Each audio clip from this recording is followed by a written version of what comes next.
to show that animation video because somebody is not there in class.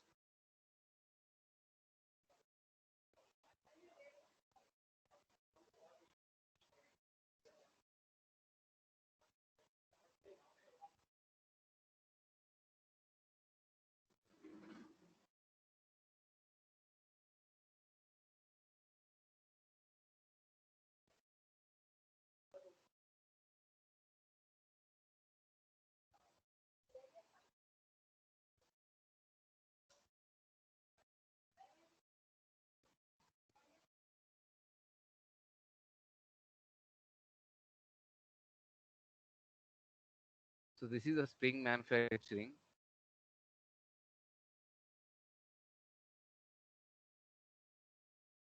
This is a spring ware which is used for the making the springs.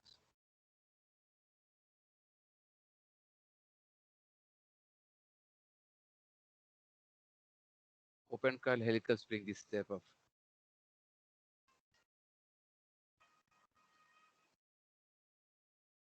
This is a conical spring. These type of springs are used for the. This is a compression spring.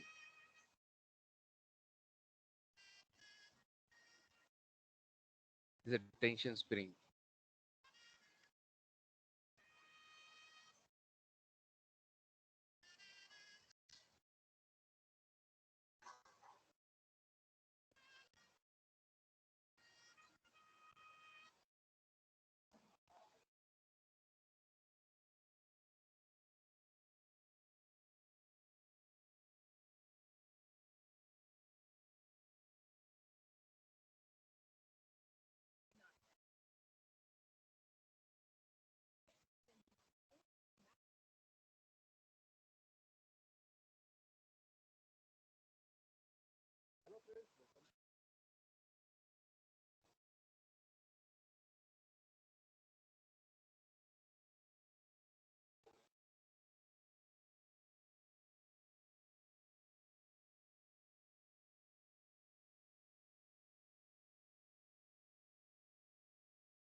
This is a conical and volute type of spring.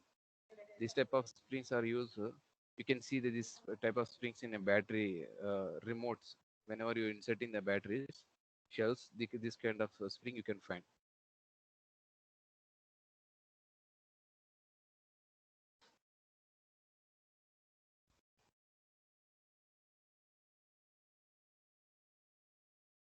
Torsion springs.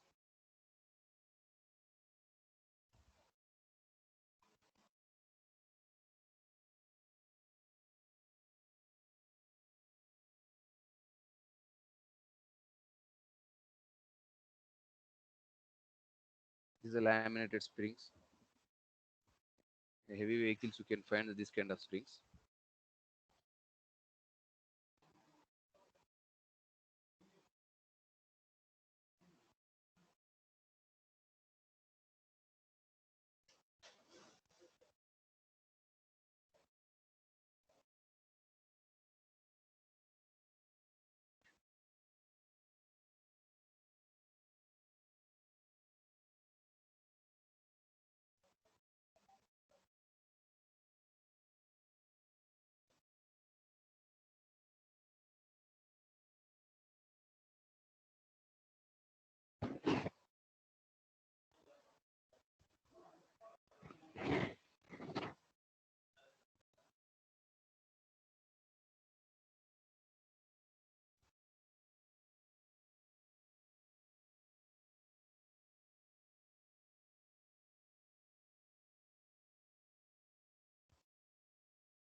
So this is a whatever the videos I shown for understanding purpose. What is a spring? What is how it is?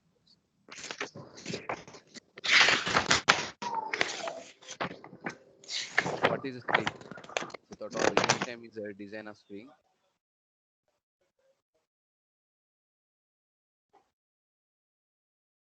Design of springs. So first of all, what is a spring here?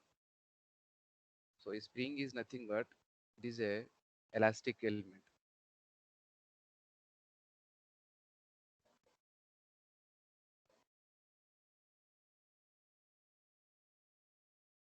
Elastic body. Whenever we apply the load, it will go into destroyed shape, and after removal of load, it is going to come original position. Okay. So the importance of the springs, and nothing but applications of the spring here. This is used where uh, we can control or absorb the energy,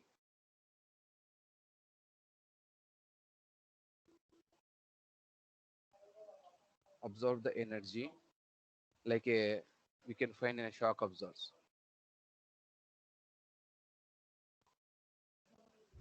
Shock absorbers. And second application we can find to apply the force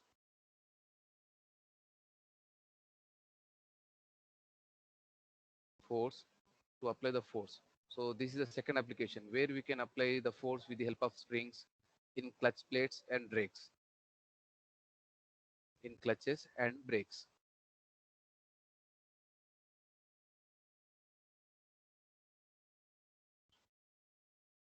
Plus,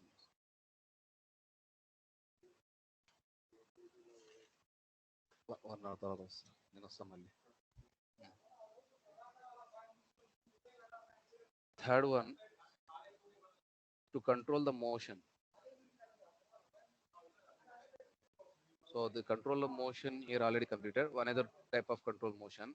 So to control the motion by using the springs, we can control the motion. What is that? In follower, cam and follower, the motion of the follower is going to control by the spring.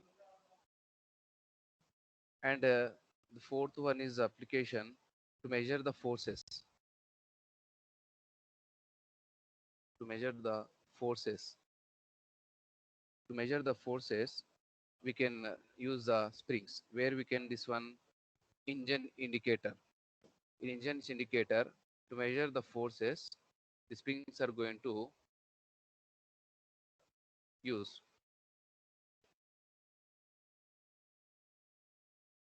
The fifth one is to store the energy.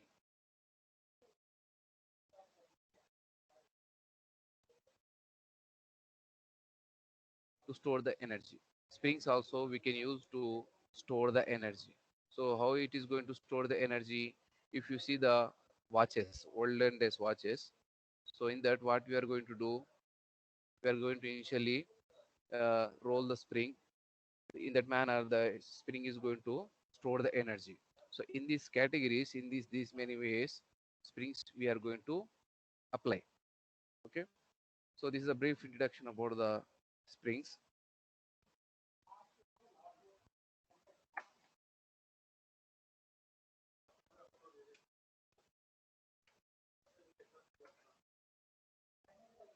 Now coming to the classification types of springs.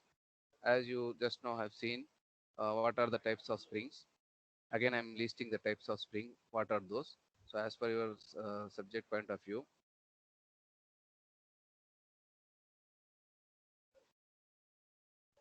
types of springs. One is a helical spring.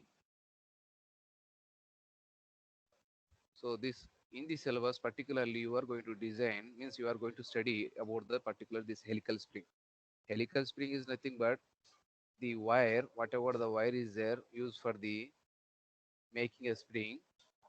So this spring is going to coiled in a helical manner. So this wire is going to coiled in a helical manner.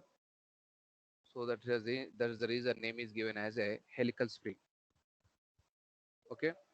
So this helical spring, whatever the we are making here with the help of this wire may be in a circular cross section, this wire may be in a square cross section. As per requirement, we are going to select this cross section. Okay, and this helical spring is going to divide in two categories. First one is a compression helical spring, helical spring. Second one is a tension helical spring. So compression helical spring and tension spring means what? In compression helical spring, the plane which contains the helical coil means this is the helical coil, one helical coil. This is one helical coil. This is one helical coil. So if we draw one plane here, if we draw one plane, in that plane, if in that plane one helical coil is present, that plane perpendicular to the helix. Okay, if this is a plane, in this plane, suppose one helical coil is there, so this plane is perpendicular to the helix. Spring. Helix means the spring axis. So such type of springs are nothing but compression helical spring. Here, helix angle is less than 10 degrees. We can also define the helix angle is whichever is less than 10 degrees, that is considered as a compression helical spring. Now for the tension spring, the helix angle is more than the 10 degrees and the plane which is contained in the coil not maintaining the perpendicularity, so that is referred as a tension helical spring. So where we can use the compression helical spring and compression tension helical spring. Compression helical spring you can use, practically you can see the flyovers uh, between the pillar and the slab. Here one spring is there for every uh, at every pillar. So that is a compression helical spring to absorb the energy and it releases slowly the energy. Tension spring practically you can see the your bike stands. So there uh, one additional attachment like this it is provided. Okay, so here the force is applied. Okay, this is application of the tension helical spring. And the second category is in types of spring. Second category is conical and volute spring. Just now I said one thing. This type of springs are going to use in a remote test to insert the shells. So just I'm drawing the conical spring how it took likes. So these conical springs are maintaining the constant pitch.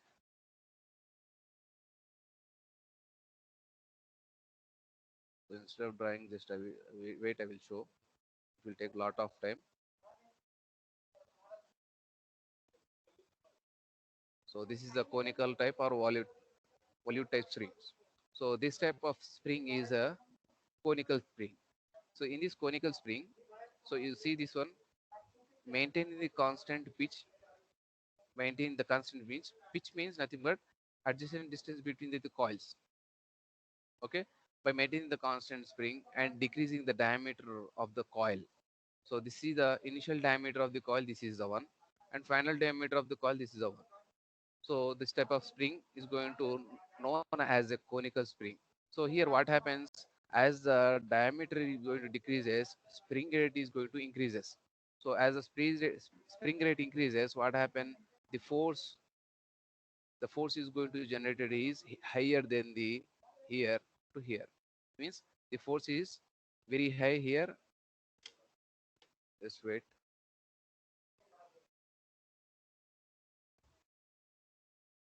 This will I will show it.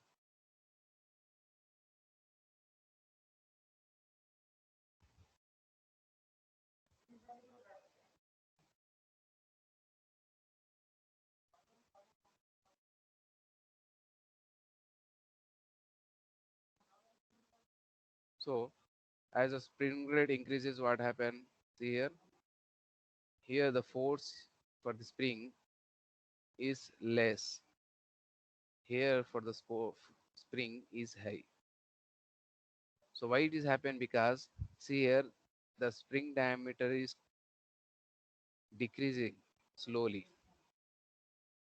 So because of this reason, what happens? Spring rate, it is denoted by Ka. So what is spring rate? We'll discuss in terminology. The spring rate is going to increases.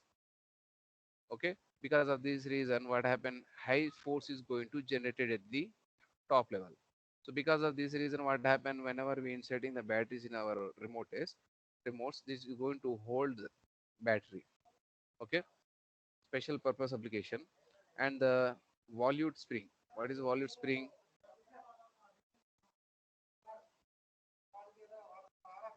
So volute spring is this is the one. So volute spring is nothing but here in volute spring, the spring is made of uniform. What that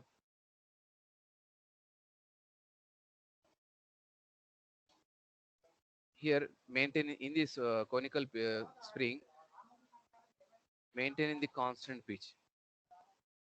But in conical volute spring, by maintaining the constant pitch, the shape is created in a parabolic shape. It means here it is making cut. In volute spring, it is going to make in a one paraboloid shape. So this is also used for the special purpose application like a telescoping uh, devices, whatever is there. In that, we are going to see in this type of spring.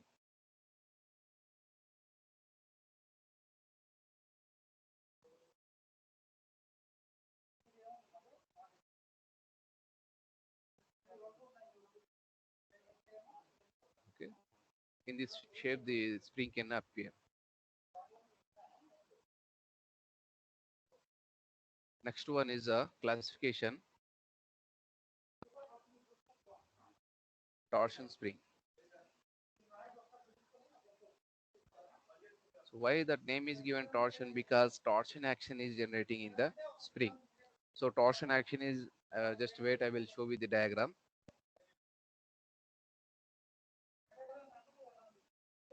So these are all the torsion springs. So here where you have seen this type of springs, general example, where you find this one.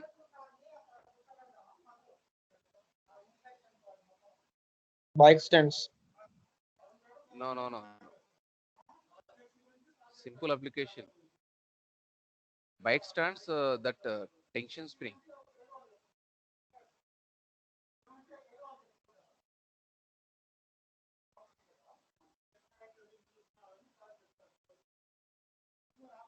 In our household, what after washing the clothes, we are going to what we are doing. The clips is there. What that to hold the cloth with not escaping from the wire. So that washing that what I'm not getting the exact name. So there you can find this type of springs and punches is there. For papers making a punching hole, one puncher is there. There also we are using the one type of spring, isn't it? So there also we can find of this type of spring and exam pads. In your childhood, you used that exam pads. There also to holding the papers inside the one spring is there. That is this type of spring. So what happens when you are applying the force? So in this manner, the force is applying, and in this manner, the force is applying. So because of this application, what happened? Torsion is generating in the inner surface of the spring here. So that's the reason name is given as a torsion springs. Okay. So in this, torsion springs are maybe helical springs. Torsion springs may be in a spiral springs. So spiral spring means in this manner. This is a helical spring. Spiral spring means in this manner. In this manner, the spring is going to made. So where we can find this type of spring? In our olden days watches, alarm watches, when we used to make a set the alarm. So this type of springs are going to use inside, and kids playing cars, toys in there also we can find this type of torsion spring. So here we are applying the force. Because of application of force, what happened, it is going to tighten, and it is always wants to restore again because this is a spring. So what happened, because of that reason, the toys are going to move and making a sounds whatever the is there. Okay, so this is the torsion springs are the helical spring, and maybe what is it, spiral spring. Okay, so helical spring, if you see in this manner, there is a compression. Helical spring, if you see in this manner, that is a tension spring. Helical spring, if you see in this manner, that is a torsion spring. That is the difference. See the end conditions. If you focus on the end condition, you are going to understand the what type of spring. And the fourth category is the laminated spring. So laminated spring is nothing but leaf spring at heavy vehicles, rear axle and front axle. The wheels are going to mounted on the springs. So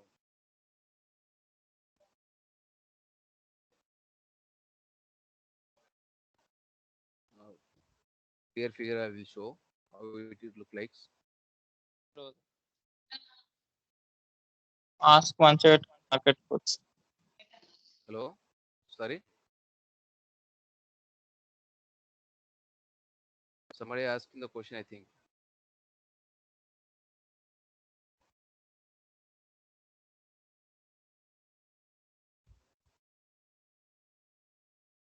This is the laminated spring or leaf springs.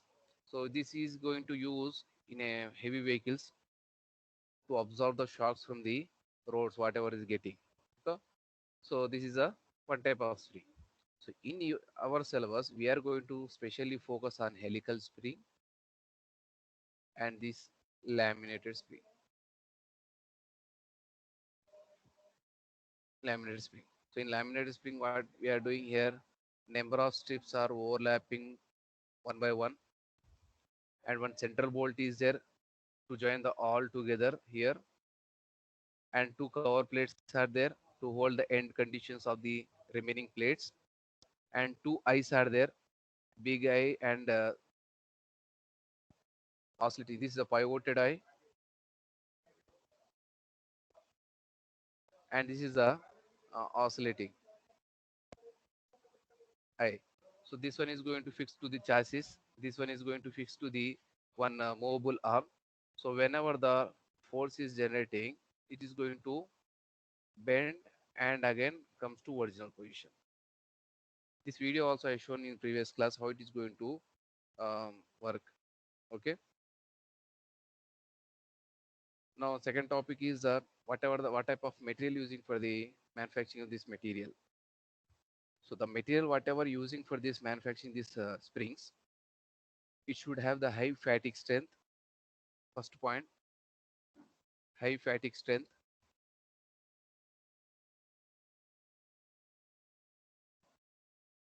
Second one is the it should have high ductility.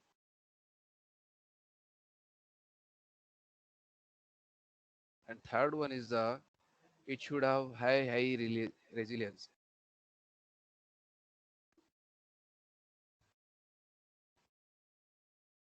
And fourth one is have it should have the high creep resistance.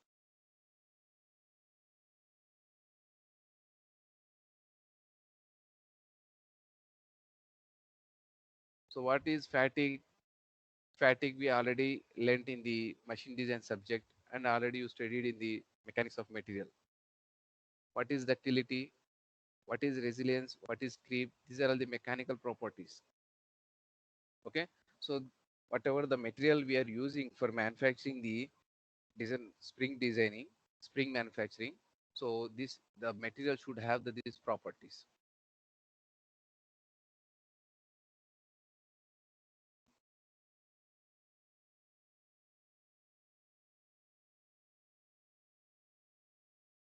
So this is the very important question for the 2 marks point of view, Babu. Remember, okay? Being your mechanical engineer, you should have this knowledge.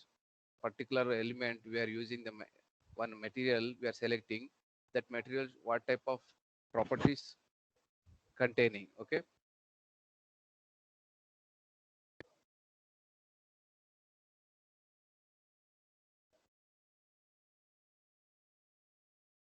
Now coming to the terminology. The terminology also important for the two short answer questions.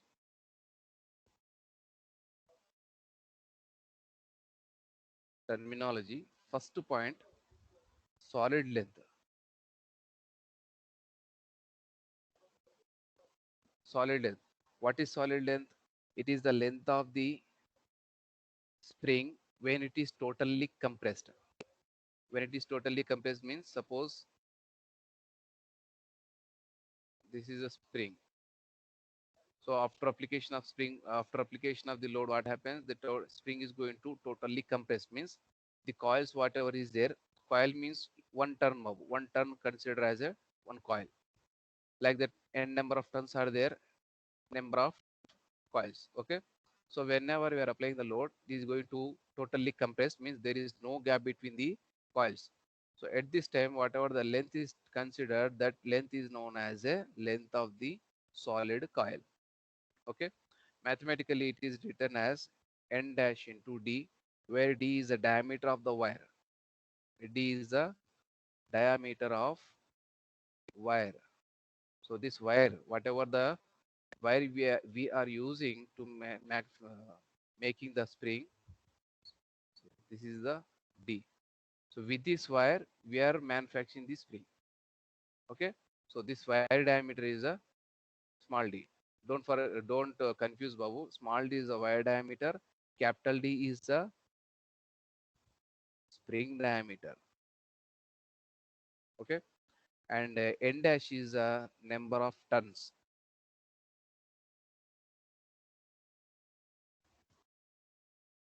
Number of tons or number of coils. Okay. This is the first terminology. The second one is free length. Second one is a free length. Free length means what? It is the length of the spring when it is not subjected to any kind of load. Suppose this is a spring is there. Okay. There is no load. There is no load. And at this condition, whatever is the length is there, that length is considered as a free length. So mathematically, the free length is referred, it can be written as solid length plus maximum compression plus clearance between the coil, between the coils. Okay. So solid length already we calculated n dash into d. Maximum compression we don't know, that is maximum deflection. And clearance between the each coil, how much it is standard? Remember, 0.15 into deflection, maximum deflection. So with this, we can also write free length of the spring is n dash into d plus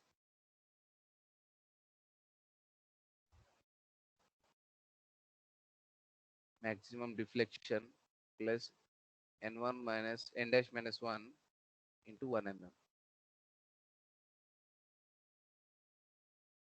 Okay. So this is the second terminology.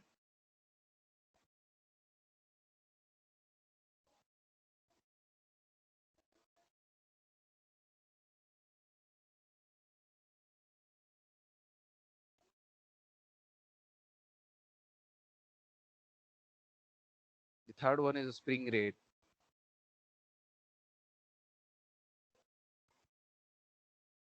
Spring rate.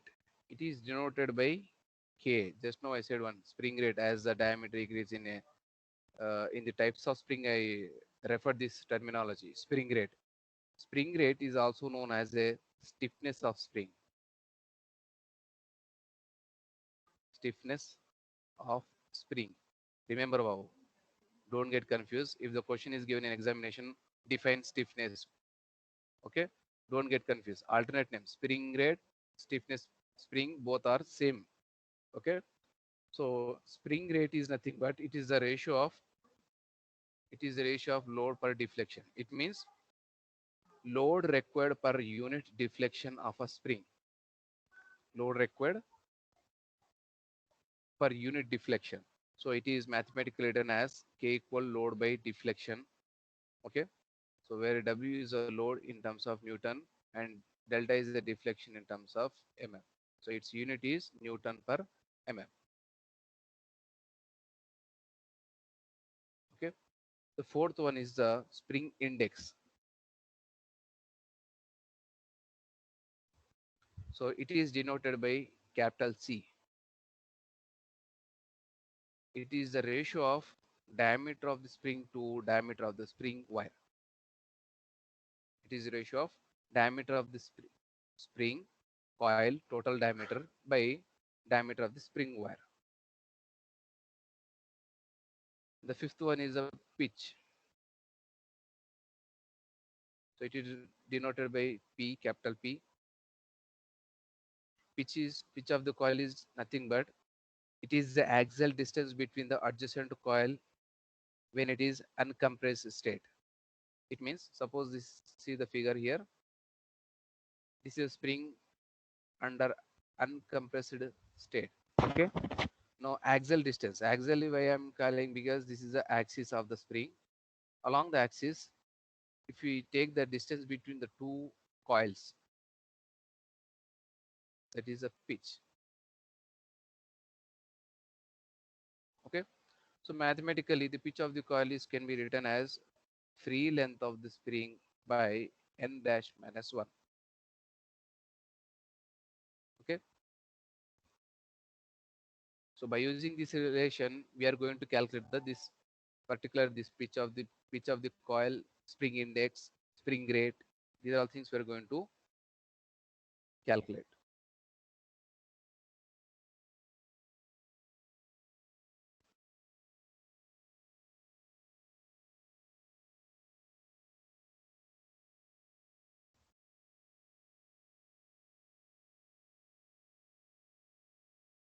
Another topic is there.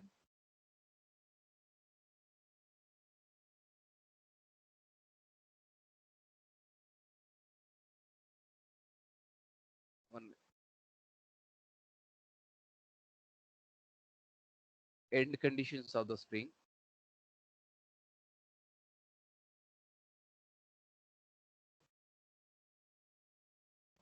End conditions of the spring. So end conditions is nothing but uh, uh, there are four types of end conditions are there. One is a plane end. One is a plane end. Second one is a grounded end, squared end,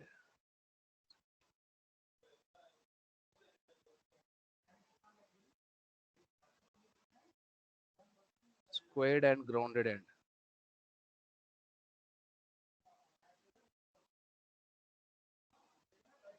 And so these are the four types of end conditions are there. It means suppose this is a spring.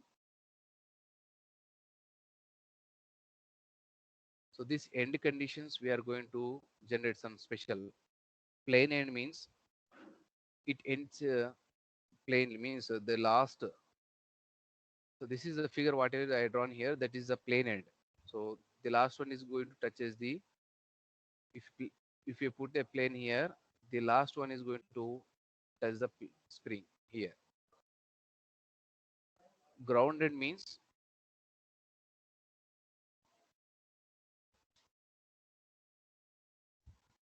if you put a plane here, so maximum portion of the spring is going to touch the spring.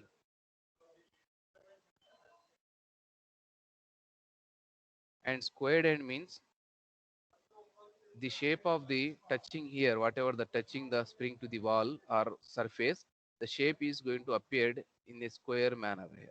Means the square shape is going to sit on the surface. This shape is going to appear below the spring surface. Okay, so that is a squared end.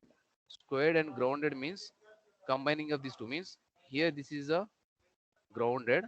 Along this, here the bottom, the upper surface is going to appear in this manner. So for this one table is there. For plane end, how many tons we have to maintain. For ground end, how many tons. Tons means this is the one. How many tons we have to maintain. Total number of tons. For plane end, what is the solid length? What is the free length? For ground end, what is the solid length? What is the free length? So these are all the equations are there. So one table is there that based on the table, sorry, you have to remember that table. Okay. And here in the spring, when the spring is sit on the two surfaces, this is the portion, the bottom lowest portion and the topest portion is referred as inactive coil.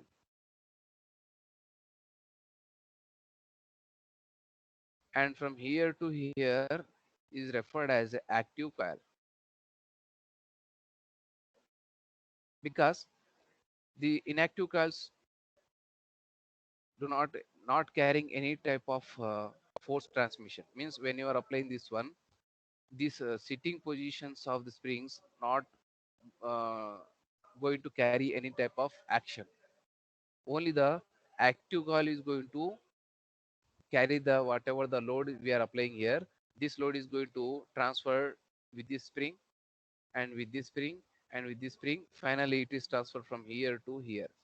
Again, because this is a spring, the force is transferred to in backward manner. Again, it is backward manner in this manner. So because of this reason, continuously it is going to oscillate. Okay.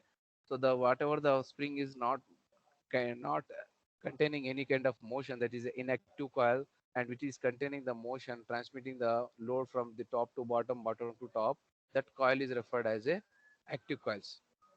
Okay.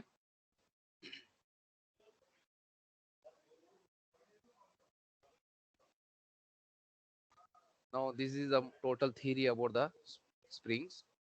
Now we are going to designing the helical spring. Helical spring based on three criteria. Remember, what are those? First one is the based on uh, strength criteria. Second one is a deflection. Third one is the energy stored.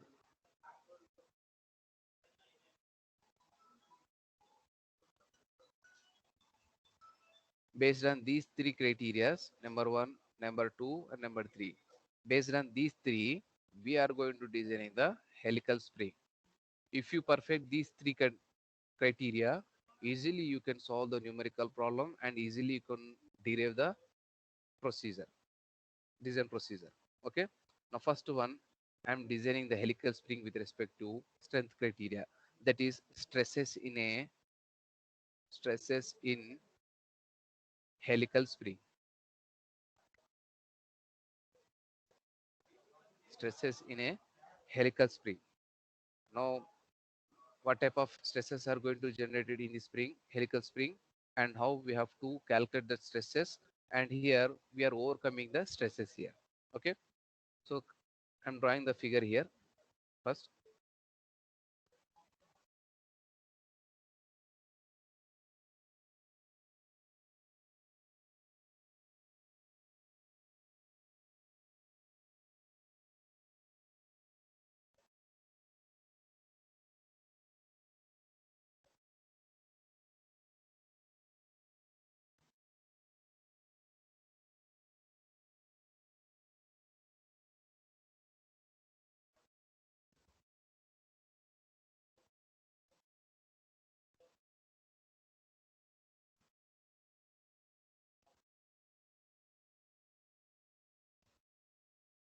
This is the axis of the spring. Okay, and this is the wire diameter. The wire whatever we use for manufacturing the spring, for making a spring, that wire diameter. Okay, so this one is a small d, and this is a capital D. Capital D is the total spring diameter. After making the spring, whatever the diameter is there, that is the wire diameter. Sorry, spring diameter. This is the wire diameter. And here we are applying the load with W in terms of Newton. Okay. Now, because of application of this load, what happens?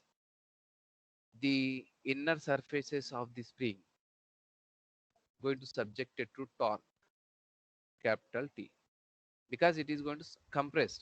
Because of compression action, the inner surfaces of the springs are going to subject it to torque. Each coil is going to subject it to torque.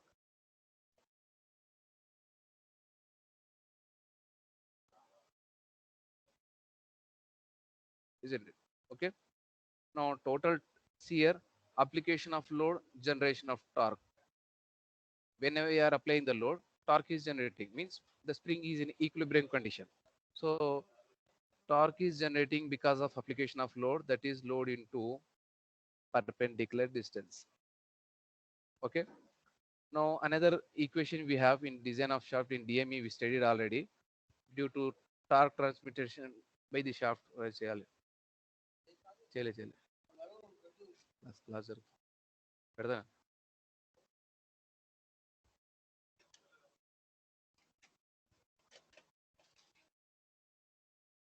Wait అమ్మ 1 minute wait.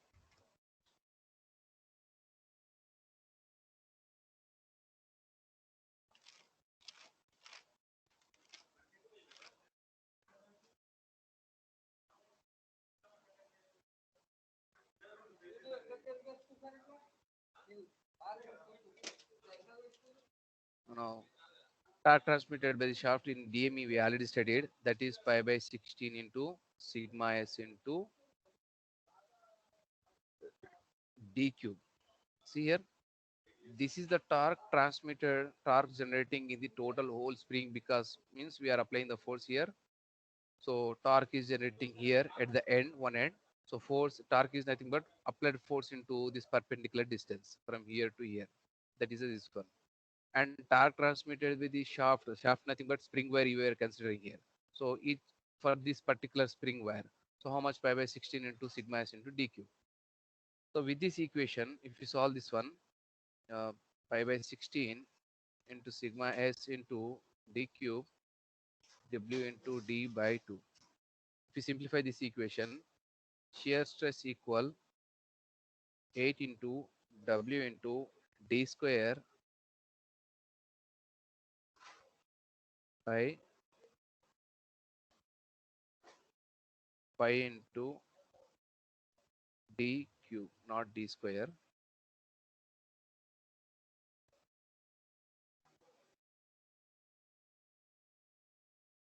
So this is the shear stress induced in a spring wire. This is a shear stress induced in a spring wire due to the application of load. Okay. In addition to this shear stress, this spring is going to subject into two kinds of stresses. One is a direct shear stress, direct shear stress. Another is the stress due to curvature of wire, due to curvature of wire. So where we can find the curvature? So if we draw the top view, okay, I'm drawing the just top view for understanding. So curvature, this is the one. So this is the axis, midpoint of the spring. This is the curvature. So due to because of this curvature also, the stress is going to generate it. So initially because of application, shear stress is induced in the wire, and in addition to this, shear stress, direct and curvature effect is going to involving here. Okay. So what is the direct shear here? So this is the one. This shear stress induced wire is considered as a one, shear stress one. Now second one, shear stress two. This shear stress two is because of the direct load. So direct shear stress means load by area. So what is the area? The cross sectional wire area we have to set. So what is the cross section here? Circular cross section. That is load by pi by 4 into d square. So with this we can also write the equation 4w by pi d square. This is the stress, direct stress because of application of load. Okay. Now the resultant shear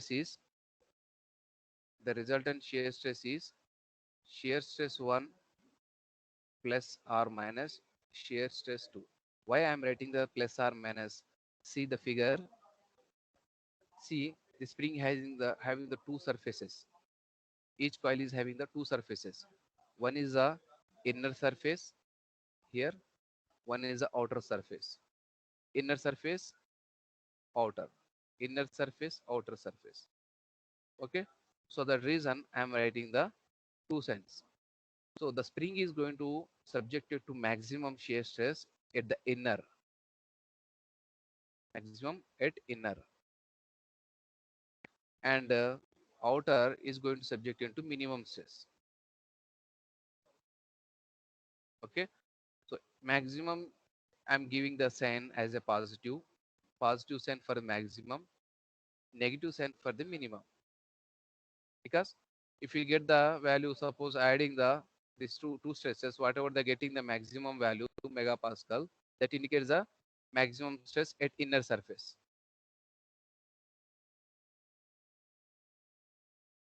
After calculating the stress 1 minus stress 2, we will get the one minimum value of megapascal, that is at outer surface. Okay, remember this one. So I'm adding maximum resultant stress at the inner surface, 8wd by pi d cube plus 4w by pi d square. So if you simplify this equation, 8wd by pi d cube into 1 plus 1 d by 2 capital D. This equation we'll get. Okay. Now this equation we can also write as AWD by pi d cube into 1 plus 1 by 2 C. C means spring index. Already we discussed what is spring index. It is a ratio of capital D by small d. Capital D is a spring diameter, small d is a wire diameter. Okay. And now particularly this 1 plus 1 by 2C is referred as shear stress factor. This K, this is denoted by Ks, that is shear stress factor. Okay. And whatever the equation we calculated, resultant shear stress, this is based on without considering the curvature effect. If we take in the curvature effect to this, instead of writing the Ks here, means this one equation we can also write as here AWD by pi d cube into Ks. This is the resultant shear stress. Okay. So if you consider the curvature effect, so instead of writing the Ks, just write the K value. So this K value is given by the one scientist, Walls. So the equation name also given was stress concentration factor, that is K equal 4C minus 1 by 4C minus 4 plus 0.615 by C, spring index. Okay. I written here K value with the effect of consideration of the the consideration of effect of curvature here. Without considering the curvature effect, directly we can write as a Ks value. What is Ks? Ks nothing but 1 plus 1 by 2c. Okay. So wait a minute, just I don't know. Time 10:35. Hello sir. Attendance is going complete, sir.